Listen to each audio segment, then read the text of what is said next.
Welcome back, everybody, to another episode of the Leston Ave Project. My name is Mike Kidd. In the house, I have somebody who's super, super talented. We are just talking before the podcast beginning that this is our first time meeting. Super, super talented. He's probably one of the best artists here in Dayton. He has a huge reach. I've seen him just pushing out albums, it seems like forever. And we're excited to have him. Give it up for D Knight, folks. Yes, sir. What's going on, man? What's good, man? Thanks for having me, bro. Yes, sir. Yes, sir. So we're having a good day so far. Mm-hmm. The weather's pretty nice. It's not too hot. Nothing too crazy. But here on the Leston Avenue Project, we do this thing. It's called One Good Thing. Mm-hmm. Just really trying to highlight maybe one good thing that has happened to you maybe in the last week. Maybe you caught a couple green lights. Maybe they put an extra chicken nugget in your McDonald's order. Yeah. What's one good thing that's happened to you here recently? One good thing that's happened to me recently is that I got to see myself turn another year older. Yes, sir. Celebrated my 28th birthday on Saturday with friends and family. We went out to Yard House out in Cincinnati. Ooh, nice. Had some good food. Then we went to this rooftop bar. And then we went to another bar down at the Banks, close to where the Red Stadium is at. So yeah, it was definitely a great night and a great weekend. That's beautiful, man. Yeah. I know down there is anytime you can be on a rooftop. I think that's no matter where you're at. You could be in Heber Heights, Ohio. Mm-hmm. Anytime you can be on a rooftop, man, that's fancy. It's such a fun vibe, just being up there with your friends, having a few drinks and all that. So yeah, everybody had fun. Nice, man. That's beautiful. And you're celebrating 28. You're still a young guy. Mm-hmm. Me being 35, I wish I was 28. I got plenty of years left, man. So happy birthday to you. And if you guys were watching this, add my boy. Wish him a happy late birthday. You guys were late. Sorry, nana boo boo. But you recently just came out with a new album, right? Kids with Ambitions. Mm-hmm. Yeah. You've been doing this. First of all, you've been doing music forever. How long you been doing music? So I started doing music when I was probably like 12 or 13. I put out my first mixtape when I was 15. So that was the summer before my junior year in high school. Yeah. Put out my first tape called For the City. That was 12 years ago, man. That's crazy. So yeah, I've been putting out projects for a while. You've been putting music out for a while. Yeah. And you say 12, 13. When you're obviously you're a young person, you're doing music. What were you always musically inclined, or was it something that maybe you saw somebody else doing? You're like, I want to get involved in something like that. I think it was always something that I've been curious about or wanted to dip my toe in. So when I was a kid, I was super into sports, which I still am. But back then, I was playing football, soccer, basketball, running track, played baseball a couple years, all that stuff. And then, as far as the music goes, when I was in 5th grade, I took piano lessons for a little bit. Nice. And I got hip to a lot of music through my sister. When I go places with her, she played Lil Wayne, Jeezy, T.I., and I came up in the LimeWire era too. So whatever music she downloaded, I got hip to, off the computer. So I've always been... that's always been an interest of mine. I think one day it just kind of exploded, I guess, and and I just explored it, full front, That's The LimeWire era was a wild era because it's like you're downloading all this music and then you just know, hey, in 6 months, like this computer's gonna die from a virus. I remember killing my parents' desktop computer over downloading, like you said, all the. Lil Wayne and Jeezy were like two of the guys that I really enjoyed listening to growing up, and it was just you just knew in that era that it's just like you didn't know, but you were willing to risk it for a biscuit, and like you said, add music to an MP3 player or your little iPod Nano or whatever. So I put so many viruses on computers, but then I started listening to music on YouTube during the blog era. So thank God for that because I wasn't putting any more viruses on desktops no more. No, I remember I was on Facebook here recently, and was it Thug Motivation? It was like the 15-year reunion of Thug Motivation coming out, and I remember when that came out, my sister used to get like catalogs, like she had a subscription, and you could get like a free CD every month, and then she ended up for Christmas getting me the Young Jeezy Thug Motivation 101. Yeah. And that was like the first explicit CD that I had. I mean, of course, you download stuff off of LimeWire, but this was like a CD that you actually like had to have somebody who was over 18 buy for you. So I was like, oh man, this is just the best CD ever, you know. And you listen to it over and over and over again. So, but yeah, man, you recently just got into or just released Kids with Ambition. And I was actually listening to that on the way over here, and just your sound, man, so unique in the sense that your lyrics are sort of storytelling, and you like to talk about life and just the things that you've been through. Who inspired you growing up, I guess, to make, who would you say you, maybe not mimic or whatever, is there somebody that influences your style more than others? Well, I'll say my first favorite artist, like when I got into hip hop, was Kanye West. Yeah. I remember my stepbrother had brought home a burnt CD of College Dropout. Yeah. And we was playing it on repeat while playing the PS2 at that time. So Slow Jams, Through the Wire, Family Business, all that I could stuff. hear, honestly. Yeah. I could hear, just in my opinion, your sound kind of reminds me of like a Kanye, just the beat, and you remind me almost like a Common. Yeah. Just like a very real, just, he's going to spit some stuff to you, and you're going to be like, wow, I can really relate to something like this. Right.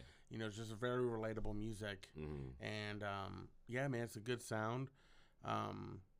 Now, with your first project, because I was going back trying to dig deep on, you know, iTunes and stuff like that. Yeah. You have stuff that goes all the way back to, like you said, you were putting out your first mixtape in 2015. And I could go back to, God, it was like 2000. I can't even remember, but it went back forever. You've been doing music with people from around Dayton. Right.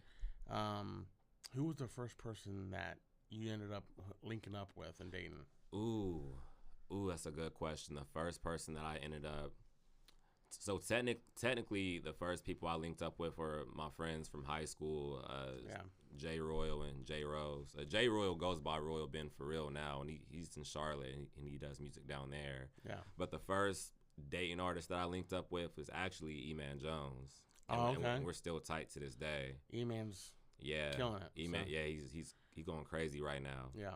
Yeah, so the way I linked up with E-Man, we both recorded at the same studio, Raise the Bar. We both worked with Mo up until he passed away. Yeah. And I had reached out to him because I felt like at that time, out of all the Dayton artists that I knew, our styles were the most similar. Yeah. A lot of other artists were doing like, like the street sound, whatnot, and that's not the type of music I make. So I was trying to find somebody who was pretty much on the same wavelength as me, basically. Yeah. So I had this song called Make It Home. It's on SoundCloud. And I reached out to E-Man, and he laid the verse. We went to the studio together. He laid down the verse. And ever since then, we just been pretty tight for real. Nice. Yeah. Yeah, I love seeing, because for me, man, I'm maybe a little bit biased, but I think Dayton rap doesn't get the love that I really appreciate. Like, there's so many talented people that, like you said, there's different sounds. You got guys that maybe have more of a street sound. Then you have guys like you, and then I just interviewed my buddy Gary, and he has such a completely different sound as well. And there are just so many different sounds that you can really just, it's sort of like a supermarket that you can go around and whatever you like. Definitely. You can find something for you. Yeah. And it's not just like some guy that it don't sound good. Right. And, you know, I try to do this thing all the time where I'll turn a song on when I'm riding with a buddy that, you know, like an artist from Dayton that maybe they wouldn't know. And I'm like, oh, do you like that song? And they're like, yeah. I'm like, yeah, remember the guy Steve Ernst that we got chicken wings from? Yeah, that was him right there. And it's hard, yeah. And they're like, what? And I'm like, yeah, people don't realize that, you know, Dayton has a good sound. And I just wish there was more of a platform for you guys to just, you know, just share your story and stuff like that.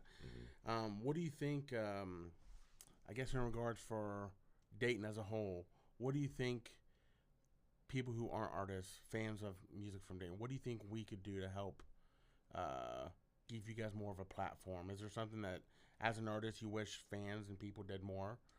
You know, I think a lot of that is on the artist, because I feel like we have to tell people how to support us. Yeah. Because there's so much music and content out now. Yeah. So it's like if you're somebody who's not an artist and someone you know drops a project, it's like, okay, I can listen to it, but how can I really support it? Right. You know, so I feel like we just need to do a better job guiding people. Yeah. As far as how to go about doing that. Do you want them to come to a show? You want them to buy merch? Do you want them to tell somebody, tell a friend, who tell a friend who would tell somebody, you know? So that's where I think we should start. And I feel like to understand that, you have to kind of humble yourself a little bit, because a lot of artists feel like they're entitled to a certain level of support. Yeah. But you're not going to get that if you don't guide people. I definitely get that, man. And I feel the same way with doing this podcast, and really with anything, any form of entertainment, man. Is like you said, you have to say, hey, look, I'm gonna post this podcast or this song or this album. Hey, look, I'm gonna need you guys to share it, and then like, hey, I just released new T-shirts. Go to my website, check it out, whatever. And like you say, when you give them a plan of action, it seems that people are more willing to help out and stuff like that. Yeah. And on top of that, not to cut you off. Oh, no. Go ahead. On top of that, you have to give people a why. Yeah. Like, okay, so this is how you want me to support. Why should I support this? What's the story behind this? What's the motive behind your art or the vision, basically? So yeah, I just feel like a lot of artists, including myself, could do a better job being transparent. Yeah. To kind of level ourselves with people. And that's where I'm glad you said that, because that leads me into the next thing. And the one thing that I've really respected about you is you do put out a lot of content. And the one thing that I admire about you is that you build somewhat of a relationship, and you also, one thing that I remember, Ash Matthews. Yeah, that's my guy. And the one thing I always admire about the one thing he said was, if you're an artist or if you do a podcast or whatever, you almost have to build you yourself when you're not behind the microphone. You're also building a brand with the way that you act and the way that you talk and the way you release stuff. You know what I mean? You're building a character for them to for people to gravitate to. And like you said, your why. Hey, I'm doing this because XYZ. I've got kids. I've got this. I'm just trying to be whatever. What do you think? Because you've done a good job of that.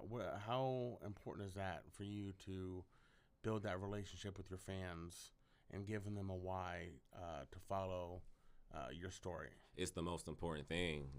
It's inescapable. You have to do it if you want to really take your art to the next level. Yeah. Because there's so much stuff going on out here. There's a lot of artists, podcasts, movies, TV shows, YouTube videos. There's so much stuff out there. Yeah, you gotta give people.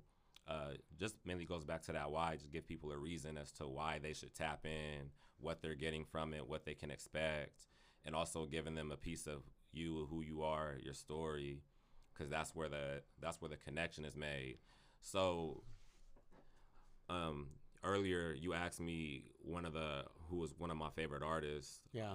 So one artist that I listened to a lot when I first started rapping was Big Sean. Yeah.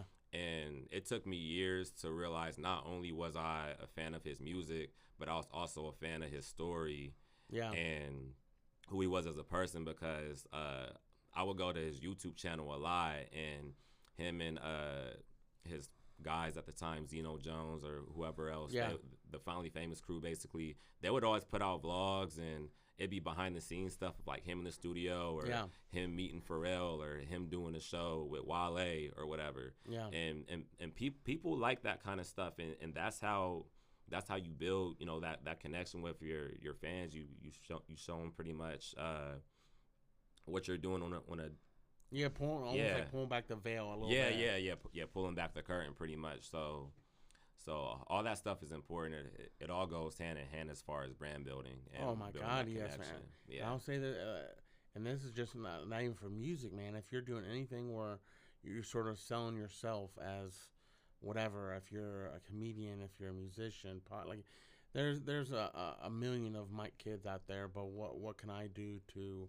Hey, you're scrolling through your phone at 11 o'clock at night. Right. What's going to get you to stop on Mike Kid instead of Mike Jones or Mike Schmidt or whatever. You know what I mean? What's going to get you to stop on me instead of the other 100 million podcasts? Why are you going to watch me instead of Joe Rogan? Yeah. You know, what am I doing? You know, so I think just building that, like you said, relationship and so almost humanizing yourself a little bit. Exactly. Hey, I'm human too. Look, like you said, I'm doing this Monday. Tomorrow's a show. Here's me getting nervous before the show, whatever. Yeah. And it's like, hey, I'm just as much of a person that you are, but you know, I love this and what I'm doing, and here's the final product after I do it. Because I think you see a lot of people, and you're like, because I was talking to one of my buddies who does music, and I'm like, he's like, yeah, man, he did a show the other day, and he was like, man, I'm so nervous. But then you see him, and he's up there just like having a good time, and all hype, and I'm like, yeah. A lot of people just, they see the final product, but they don't see the countless hours that, hey, you had to get somebody to make the beat for you, and then you write the lyrics, and then you go in there with an engineer and you tweak it up, and then you record it, and then you got to put it on social media, then you got to perform it, and then get the mic right and do the sound check, and it's like, there's so many hours just that go unnoticed that a lot of people don't see. And I think that's just so important to, and maybe not showing every moment, but give them, like you said, pull the curtain back, and they're like, wow, Deshaun's been doing that. Doing all that for, it took 30 hours for him to do, you know, a little 10-minute set or whatever. Yeah. And you get to see it a little bit. And the one thing I was excited to talk to you about, sort of a side note from music, was we're both Cavs fans. What is it like being a Cleveland Cavalier fan, I guess, post LeBron? Because, I mean, we had a great year this year. Right. Very promising. I think a few injuries here and there. Yeah. Could have helped us out, but still a very promising year. Right. What is it like? When did you start being? Have you always been a Cleveland Cavalier fan? So the first jersey I ever owned was Allen Iverson. Yeah. So once I got into sports video games, I played with the 76ers a lot. Yeah. But then around that time, I also found out who LeBron was. I was like 7 or 8. Yeah. And pretty much as I grew up watching LeBron, I became a Cavs fan by nature. Oh, yeah. Yeah. He was just, I remember when he came in, I was like, oh my gosh. You know, I was in high school. Yeah. And I was just like, man, this is, you know, I grew up watching MJ, and then it grew to, okay, everybody likes MJ. And I'm always like the dude that likes to root for the underdog. Oh, So I was like, I'll start rooting for Cleveland, hometown team. I'm already a Reds fan and a Bengals fan. And then we got LeBron, and life was good. And then he left, and it was terrible. And he came back and won us a ring. And I was like, well, since, you know, I've already been through one bad breakup with LeBron, if he leaves again, that's okay. And now we finally got like a pretty solid team, and they look good. Donovan Mitchell, Mobley. I think we got a good young core, and I'm just looking forward. I think with Boston, you know, Tatum's going to be out all next year or whatever, and I'm just looking forward to a good year from the Cavs, man, because we need another ring. We have another shot. I know this year didn't end the way that we would have liked it to, but I feel like we still have a good shot to make another run next year. Oh, yeah. I would really like for us to push Evan Mobley to the forefront. I've said since his rookie year that if he somehow becomes our best player, we're going to be perennial contenders because his offense is starting to catch up with his defense. Yeah. And he's an elite defensive player. Super elite. Yeah, so once that happens, we're going to be in the mix year in, year out, in my opinion. Like you said, he's a top tier, probably top 5, maybe top 3. I'd say maybe top 2 or 3 defender. Yeah. And like you said, even if he can become, I think, a top 10 or top 15 scorer, like, man, pair that up with Donovan Mitchell, who can drop 70 on your head. It's going to get scary. It's going to get real scary. And then you've got other guys you can just, I mean, if you got 2 guys like that, you can piece enough around them to make a run. And like you said, I think it's just the Pacers this past year. Yeah. They were just a team of destiny to get there. They were a frisky team. They beat us a lot last season. So once we matched up with them second round, I'm like, this isn't going to be no cakewalk. Yeah. And they were just more physical than us. They don't get tired at all. It's insane. Right. They got a hell of a squad over there. They had a real good team. They were tough, Yeah. which I think that we didn't play as physical as we needed to play. And but all in all, I'm very happy that we did as good as we did. And like I said, it's just I actually got to go to that game we did win against the Pacers. Oh, okay. And it was rough, dude. I mean, me and Pacer fans have a little bit of a history of me going there. Yeah. The last year, I think we had LeBron. They were, chatting me up saying LeBron's gonna leave and doing all this and do that. So on the way out, I said, "Man, where's your championship banner at?" Oh wait, y'all don't got one of those. And so I ended up getting like almost booed out. Like I got surrounded by like 30 or 40 Pacer fans, and got booed out of the Pacer Stadium. So me going back, I was a little bit nervous, but I went there and they were fine. They were totally cool. Yeah. Gave me a little bit of smack. I had like my one little moment cheer, and I was like, that's good enough for me. Hey, man. Well, maybe Caitlin Clark could bring them a banner. Hey. Hey, we'll see. Maybe, man. The CC, she's killing it. Yeah. So. But I know you're always maybe redirect back to music. Whenever you're in the studio, I always ask everybody this who deals with the studio. Let's say maybe you're going to the studio. You stop at the gas station. You can pick up 2 snacks and 1 drink to go to the studio. What do you pick up? I usually either get the gummy lifesavers, or a thing of Sour Patch Kids. Yes. And for a drink, it really just depends on the day. Sometimes I'll grab I'll just grab like a water. I know, boring. But, no. Or I'll get like a soda, like a Tahitian treat, maybe something like that. Yeah. Tahitian treat. Did I say that right? Yeah. That sounds good, man. Yeah. I've never had one of those. Oh, really? Oh, they're so good. Those things are just packed with sugar. Nice. Nice. Yeah, it's a classic. It's a classic beverage. No, that does sound pretty good. Yeah. So, but I was reading up, man. You've had some of your music on was it TV? Was that right on CW? Yeah, All American. Now, how does that work? Like, how do you do when something like that happens? Do they reach out to you? Do you reach out to them? How does something like that work out? Yeah, so the way that worked, I found this sync licensing company through this book I was reading. Yeah. And I signed up for it, and I submitted my song Without Fear. It was out for a couple years at that time. Yeah. So I submitted it to their catalog. It got accepted. They have a pretty low acceptance rate. Like, I've pitched like 6 songs and maybe only landed like 2. Yeah. So I noticed they've been pitching Without Fear for a little bit. Like, you can see like the shows that they try to get the song on. Yeah. They pitched it to All American twice before it actually landed on there. Really? Yeah, and they pitched it to this other show called Chicago Fire.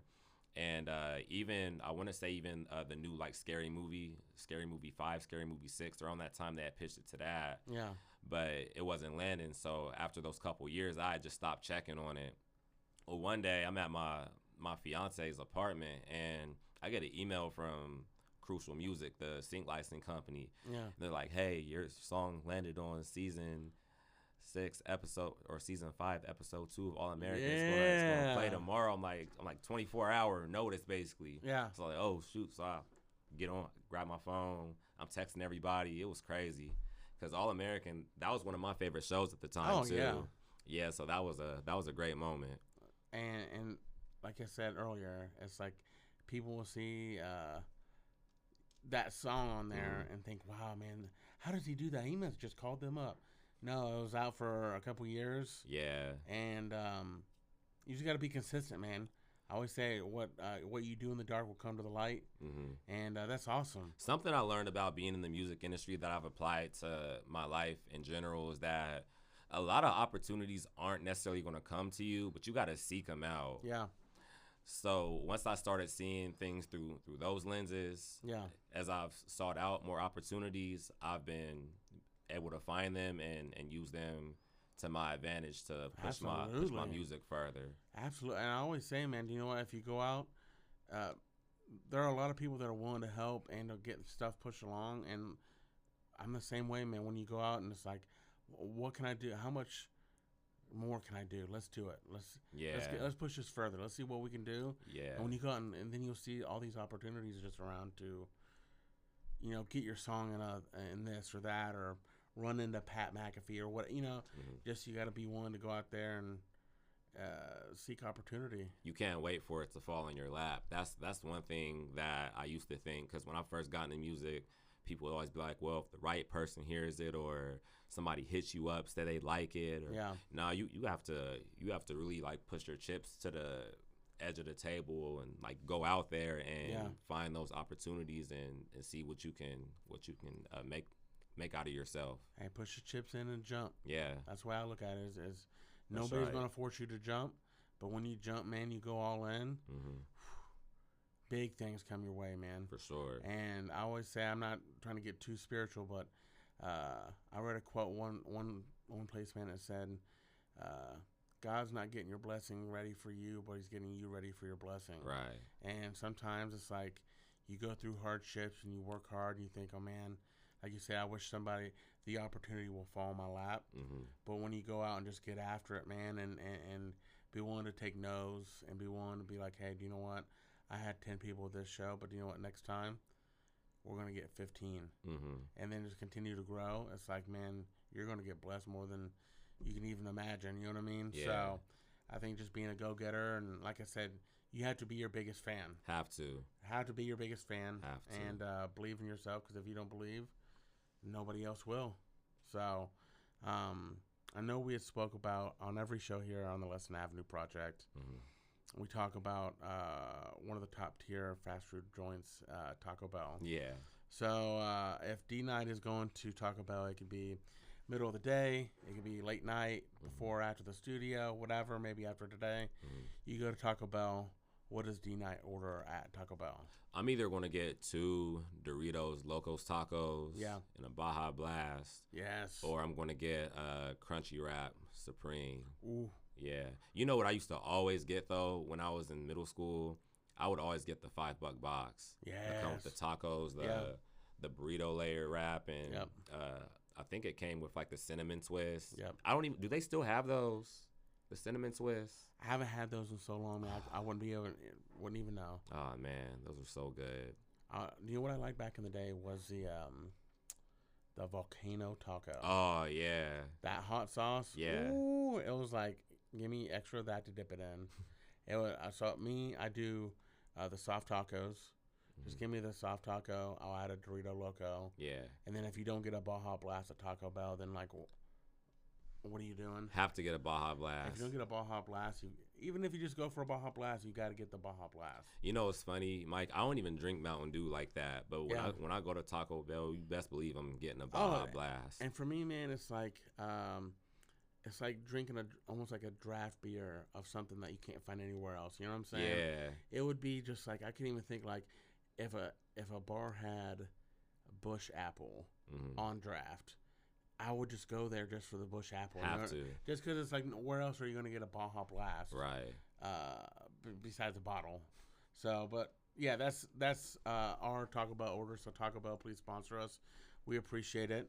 And since we're sort of wrapping up, man, I'm going to give you 60 seconds uninterrupted to plug yourself, to plug the new album, all social medias. I'll shut up, and you've got the mic, ladies and gentlemen. This is D-Night plugging himself. Go ahead and plug social medias, and just plug whatever you want to say. Knock yourself out. All right, so you can find me on all social media platforms at D-Night is Real. My handle is the same everywhere you go. My website, dnightisreal.com. Be sure to check out my album, Kids with Ambition. If you like storytelling hip-hop, if you like motivational music or motivational rap music in general, that album is for you. And if you like it, make sure you post it onto your social media, tag me in it, let me know what your favorite songs are, let your friends know what your favorite songs are, and let's get the message spread about this album, man, because it's one of the best rap albums that's dropped in 2025. So we are going to give it the push that it deserves, and we're going to treat it as such. And I thank all y'all for tuning in. You guys heard the man. Go check out the album. Tag me in it as well, The Real Mike Kid. If you're on Instagram, if you're watching this, you probably follow me on social media. So check me out, Mike Kid. Tag me. I want to know what your favorite song is, because I've heard it probably 3 times through already. I want to know what your guys' favorite song is. I like The Inner Child. Yeah. That's one of my favorite songs that I really just enjoyed. But it's a good album. Go check out my boy. This is one of the... When I say I was super excited for this podcast, that was an understatement. Because this guy is super, super talented, and he's a better human being. So go check out D-Night. Check him out, and we appreciate y'all, and you guys have a good night. See you guys next time. Appreciate it. Peace. Man, we're good, dude. Yeah, I was solid.